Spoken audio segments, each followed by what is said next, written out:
Bienvenue sur Info Live TV, nous sommes le mercredi 5 mars, voici les principales informations de la journée. Condoleezza Rice, la secrétaire d'État américaine actuellement en visite dans la région, semble avoir rempli sa mission. Madame Rice a en effet déclaré aujourd'hui avoir reçu l'assurance des deux partis, israéliens et palestiniens, de reprendre dans les plus brefs délais les pourparlers de paix. Le président palestinien Mahmoud Abbas, qui avait annoncé lui-même la suspension des négociations avec Israël, a finalement accédé aux demandes de Condoleezza Rice et a annoncé la reprise du dialogue avec Israël. Les opérations israéliennes dans la bande de Gaza se poursuivront aussi longtemps que continueront les tirs de roquettes. Le gouvernement israélien a en effet annoncé aujourd'hui un changement d'objectif dans les opérations. Plus qu'une simple réduction du nombre de missiles tirés sur le sol israélien, les opérations israéliennes auront désormais vocation à mettre un terme définitif aux tirs de roquettes en provenance de Gaza.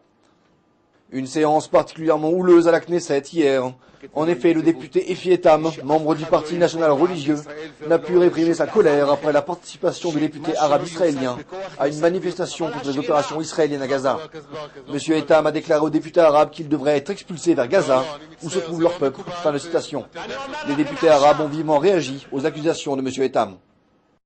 L'Iran annonce mettre un terme à toutes les discussions avec les grandes puissances au sujet de son programme nucléaire.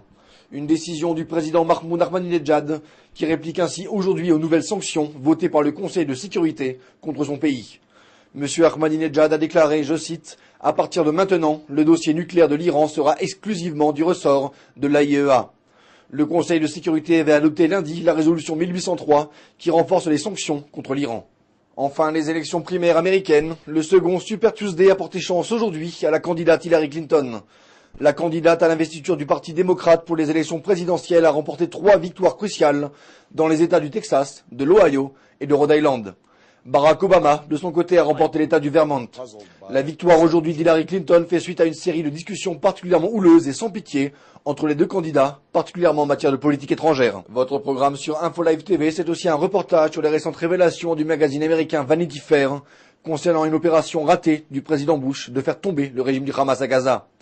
Retrouvez aussi une interview exclusive avec Claude Solars, nouvellement élu président de Kadima France. Merci de nous avoir suivis sur Info Live TV. Très bonne soirée à tous.